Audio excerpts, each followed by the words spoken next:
lorsque tu es appelé au ministère, lorsque tu as un grand appel de Dieu sur toi, après que j'ai lu la Bible, surtout Genèse, 1 Samuel, 2 Samuel, 1 Roi, 2 Rois, 1 Chronique, 2 Chroniques et les psaumes, j'ai vraiment déduit une chose. De toutes les personnes que Dieu a eu à utiliser, il y a une chose qui déterminait leur ascension ou leur déclin. Quand vous lisez surtout l'histoire des rois, vous allez voir ça. C'était la qualité de leur cœur. Le ministère, ce n'est pas d'abord prêcher. Le ministère, ce n'est pas être connu. Le ministère, ce n'est pas être l'homme ou la femme la plus célèbre, le plus célèbre de sa génération. Le ministère, ce n'est pas avoir beaucoup de vues sur les réseaux sociaux après avoir publié un culte ou bien même une chanson. Le ministère que Dieu approuve est d'abord en fonction de la qualité du cœur que l'on a. Un homme nous marquera toujours et à vie. Était-il parfait? Non. Avait-il fait des erreurs? Bien sûr que oui. On en parle et il le reconnaît. Mais comment la Bible est allée au point où de nous laisser lire que Dieu dit « Il est l'homme selon son cœur ». Et croyez-moi, l'être humain n'était pas encore né de nouveau. Le Saint-Esprit n'habitait pas encore dans l'homme. Le Saint-Esprit,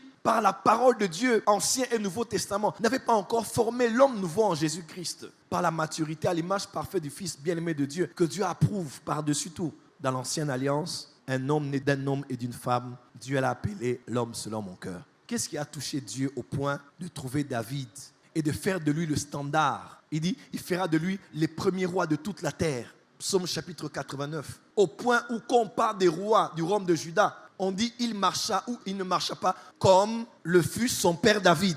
Donc David est devenu le standard. Bien qu'il n'était pas parfait, mais sa vie est devenue le standard de ce à quoi devait ressembler un roi de la lignée de David dans le royaume de Judée ou de Juda que vous connaissez, le royaume du sud. Parce que Dieu aimait le cœur de David. Dieu n'est pas touché par ce qu'on voit, Dieu n'est pas touché par ce qu'on fait, Dieu n'est pas touché par ce que les hommes voient. Dieu n'est pas touché par ce que les hommes acclament ou n'acclament pas. Dieu est touché d'abord par la qualité du cœur de la personne qui fait toutes ces choses. Nous connaissons ce verset, 1 Samuel 16, verset 7. Et l'Éternel dit à Samuel, ne prends point garde à son apparence et à la hauteur de sa taille. Tout ce que tu vois qui est impressionnant ne m'impressionne pas, car je l'ai rejeté. L'Éternel ne considère pas ce que l'homme considère. Qu'est-ce que l'homme considère? Ce qui frappe aux yeux. Mais qu'est-ce que Dieu considère? Mais moi, l'Éternel, je regarde au cœur. Dieu dit à l'église d'Éphèse, Jésus-Christ notre Seigneur, Apocalypse chapitre 2, il dit, je connais tes œuvres. Voyez un peu, dans les œuvres n'avaient aucun problème. Il est possible qu'une église, qu'un homme de Dieu, qu'une servante de Dieu fasse des bonnes œuvres. Mais Dieu dit, c'est que j'ai contre toi, tu as abandonné ton premier amour. Ça veut dire, sur le plan des œuvres, tu es bon. Mais sur le plan des émotions dans ton cœur, tu n'y es plus. Ou bien tu n'y es plus comme avant.